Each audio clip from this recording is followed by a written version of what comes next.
Mason Mount. I mean, one of the most awkward conversations ever. And I'm so happy I can talk about it on this podcast because you guys aren't Chelsea fans. And if I bring up Mason Mount in front of any Chelsea fan, the pitchforks come out and I'm getting, killed for even mentioning his name. Mason Mount was the poster boy for Cobham. He was the absolute poster boy. He went to Vitesse. He went to Derby under Frank Lampard. Okay, meant to be the next Frank Lampard, not the exact same type of player, but, midfielder who likes to score goals. It's easy to say it. He was Lampard's son. We had a transfer ban. We were all over the place. We had no idea what was going to happen.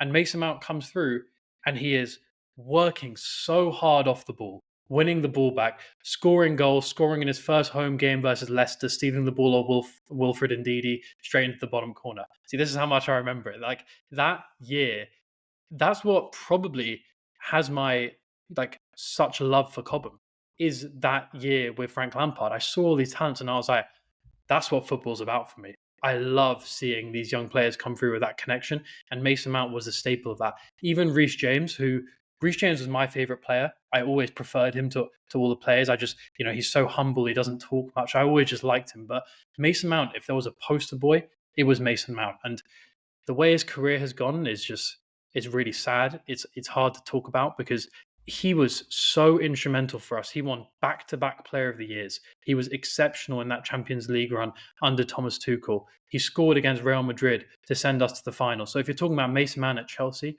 I loved him. But ever since 2022, and this is before he left Chelsea, ever since the Club World Cup, early 2022, he started falling off. And not that it's relevant, but so did Thomas Tuchel. I don't think Thomas Tuchel should have got sacked, but I think people underestimate how poor we were in 2022, and that coincided with Mason Mount. I don't know how he won that second Player of the Year award. Thiago Silva, for me, was light years ahead of Mason Mount that year. He had a lot of fan love. As I said, he was the poster boy, but also a reason why a lot of people don't like him. Okay, he was loved to the point where sometimes he couldn't get criticized. And then, aside from that, 2022, I thought he fell off a bit, but he was still good.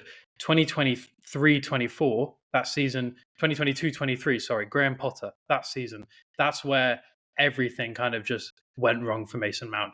He was a player that never got injured, never, ever got injured. I implore anyone watching this podcast to look up Mason Mount Coquelin injury, okay? It was 2020, I think, under Lampard. We played Valencia, if I'm not wrong, and Coquelin went absolutely through Mason Mount. And it's one of those ankle injuries where you get the photo and his ankle is literally at like a 5-degree angle. It's been bent so badly.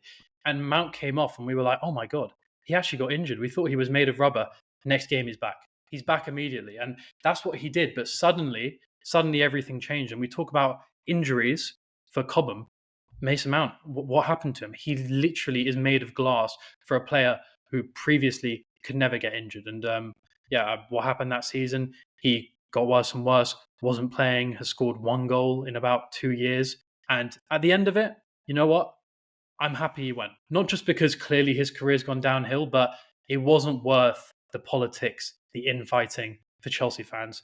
And even though I always liked Mason Mount, as I said, I preferred Reece James. And I'm not just saying this because his career's gone downhill. I always never minded us losing him. I genuinely didn't. I didn't think he was this elite player. I knew there were better players out there. I wanted us to keep him on a fair wage because I thought he contributed to the squad and was very important and could have found good form. But I don't think he is an elite player. I don't. Seeing him go was sad. It pulled on the heartstrings, but it was a good time because the infighting at Chelsea was too much. And I think he'd been on the decline for about a year and a half. Jacek, your opinion on Mason Mount as someone who's a bit more of a external observer, as Felix said, doesn't necessarily have the heart connection to Mason Mount. What was it like following his career and also where he is right now? Absolutely loved him at the under 17, under 19 level. I still remember doing a report on him and giving him 9 out of 10. And many Chelsea fans came to me and said, man, you're crazy. He's generational. He's an absolute 10 out of 10. Even though I loved him, I didn't really think he will be an elite player. But yeah, it's so sad to see what's happening with him now. I think he deserves more. He deserves more, and he's a much better player than 90% of people think of him now. I really hope he will bounce back, but yeah, he will never become a player that many people thought a few years ago. And yeah, The thing is, I don't hope he comes back because obviously he plays for Manchester United. But from a personable aspect, I do because every player deserves a career, but he's a good guy and he works really hard, and I don't. He really doesn't deserve what's happened to him. And even though I understand United fans will get angry about injuries, I understand it. It does hurt me when I see them attacking him for getting injured, and I'm like, I don't think any player deserves to get attacked for injuries, but I can promise you, having seen Mason Mount at Chelsea, he is doing everything, absolutely everything to be fit.